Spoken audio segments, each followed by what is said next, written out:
Welcome sa aming podcast na may temang Student Life and Challenges. Ako si Eloise Dilen at kasama ko ang mga proud Red Spartans. Hi! Hello everyone! Ako si Maria Alan Jane B. Manapsal, isang City Inais. Hi guys! I'm Maria Kayla D. Fadrikela. Kumusta? Isang proud City Inais. Ako si Princess Maybe Medras. Magandang araw sa ating lahat. Ako naman si Princess Kayla Tolentino Makalalad, isang Borbonians. Hello! Ako si Cyrus Jerzoleta. Ngayon, pag-uusapan naman natin ang mga hamon na kinakaharap ng mga estudyante. Ano nga ba ang pinaka-challenging part ng buhay estudyante para sa inyo?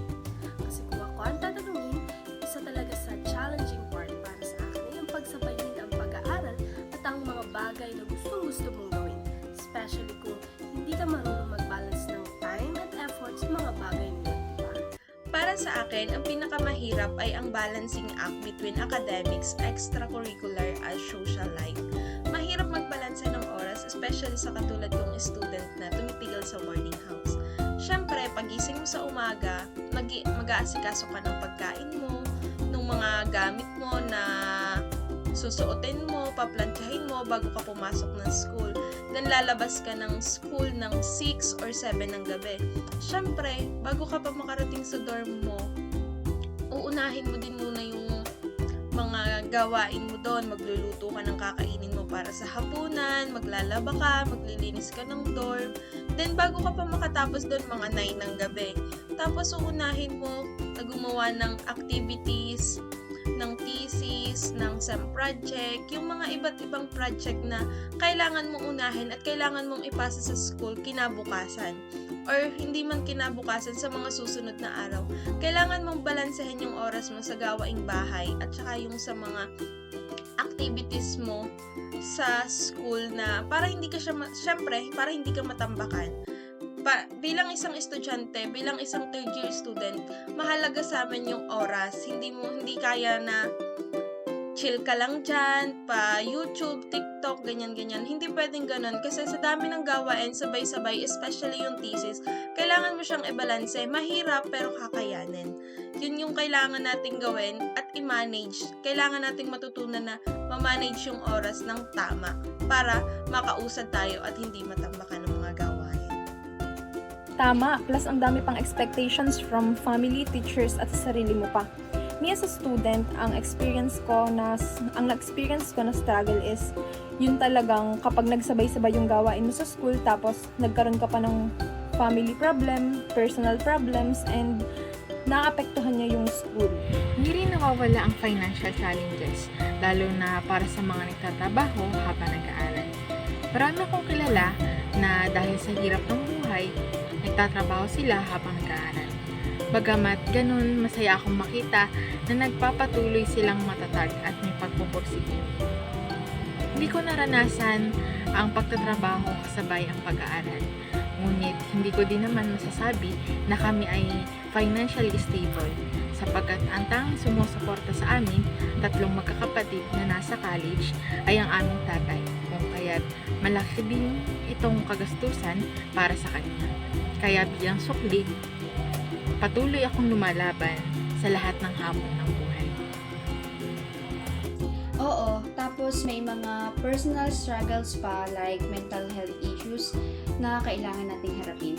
Ako as a student, ang nararanasan ko is yung pag-overthink. Dahil dahil sa pagod, puyat, stress, tas minsan out of nowhere, mapapaisip ka na lang, mapapaiyak ka na lang.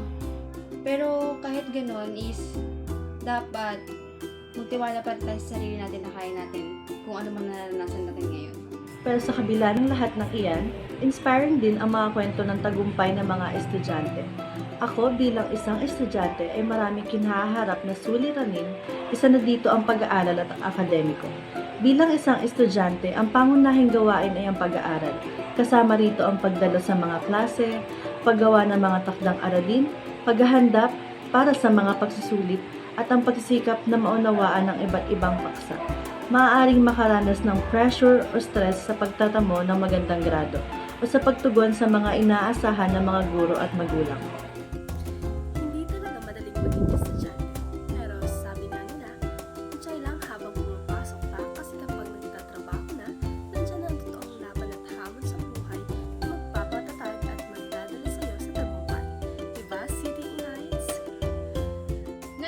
ibabahagi naman natin ang mga good stories about these moments natin sa buhay sa kabila ng napakaraming struggles bilang isang estudyante.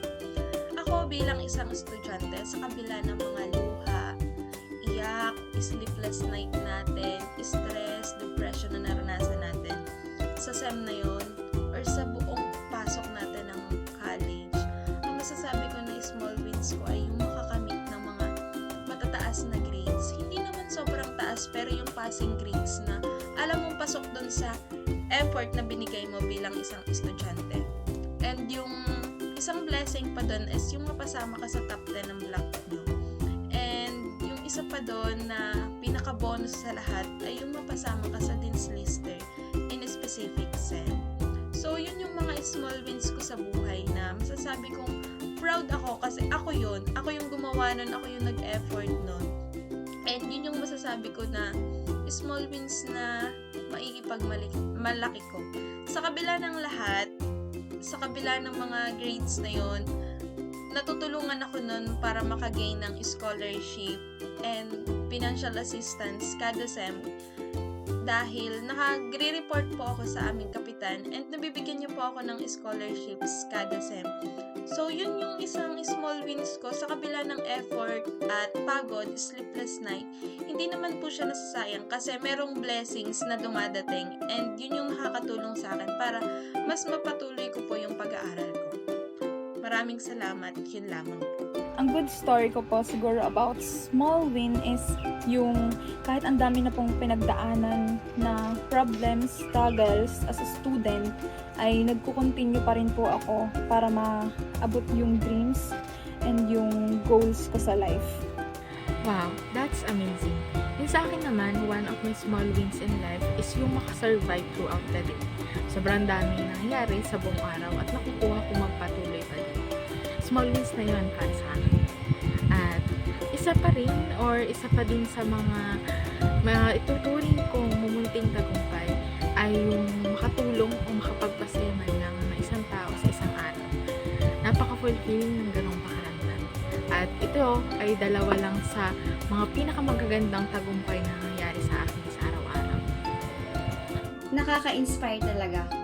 Para sa akin, ang small wins ko is yung makasurvive talaga ako sa isang buong taon na kinaya at nilaban ko kahit na mahirap, dahil pagsubok ang dumaan, bumangon at yun, nakasurvive. Marami akong maliliit na tagumpay bilang isang estudyante. Isa na doon ang makaabot ako sa kolehiyo. Lahat ng mga naging challenges at hamon na kinaharap ko ay nagdulot sa akin ng malaking aral. Kaya masasabi ko na lahat ng nangyari sa akin ay may tuturing kong achievements. Ang buhay estudyante ay isang yugto ng paghahanda para sa hinaharap.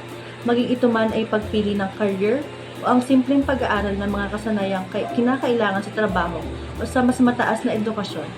Ang bawat estudyante ay may kanya-kanyang unique na karanasan at ang mga kwento na bahagi ng kanilang paglalakbay sa edukasyon. Kaya kung meron kang mga small winnings sa buhay, i-celebrate mo yan. Para sa mga kapwa ko mag-aaral na nahihirapan ngayon or nakakaranas ng pagsubok sa pag-aaral, ito ang tatandaan mo. Kahit mahirap ang sitwasyon ngayon, tandaan mo na ang bawat pagsubok ay pagkakataon para lumakas at magtagumpay. Ang iyong pag-aaral ay isang pamana na walang makakaalis sa iyo.